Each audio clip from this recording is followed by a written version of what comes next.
This is Com Radio's post-game coverage of the Game 1 series between Penn State Nittany Lions and Moyne Dolphins. Eric Reed alongside Ryan Smith and Alex Gillian. And Ryan, starters for the Nittany Lions, Heath Johnson only went 4 1/3, hit a couple batters, had a couple good middle innings in the second inning, but for the most part, struggling with his control. Yeah, the momentum of the game swung when Johnson started plunking some batters. He's had a problem doing that for much of this season, and it seemed like whenever he was just about to get out of a jam, he would plunk somebody, and it seemed like he got his 2/3 of the way out of jams, and then all of a sudden would give up a clutch base hit to a Moyne batter, and that happened on more than one occasion.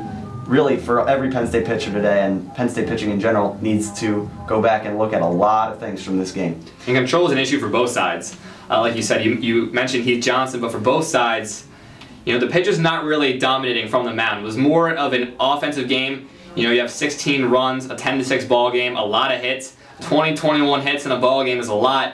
And when you see that with pitching staffs, there's a lack of control there. And both coaches will go into their respective locker rooms and say, guys, listen, it's one game, there's a 3-game series, that's why we play 3 games.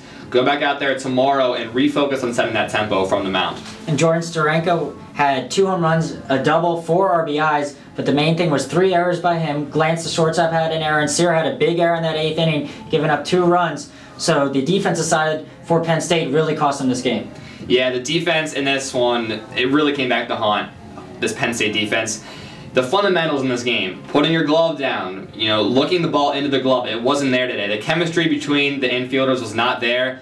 And unfortunately for this Penn State team, the errors happened in the worst possible circumstances. A lot of runs ramped up. That 4-run 8th inning had to do with some errors and just some bad fielding in general, and it really came back to haunt this team. And they're one of the reasons why they lost by 4 runs. And to go along with that point, Alex, it seems like in baseball, defense never gets talked about, but if you hear it get talked about, it's probably not for a good reason, and that definitely was the case for Penn State. It seemed like Joey DiBernardis over at first also couldn't seem to field any kind of scoop or one-hop throw. Certainly the other infielders were not giving him good throws chest high, but DiBernardis has to do better on his end as well. Really, all 4 infielders really need to just sort of hunker down on the fundamentals, like you said.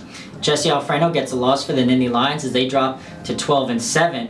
Meanwhile, for the Dolphins, Micah Anarumo gets the win. He goes to 1-0, and the Dolphins now improve their record to 5-15. For Ryan Smith and Alex Gilliland, I'm Eric Reed. Thank you for watching Com Radio's post-game coverage of this matchup between the Nittany Lions versus Moyne Dolphins.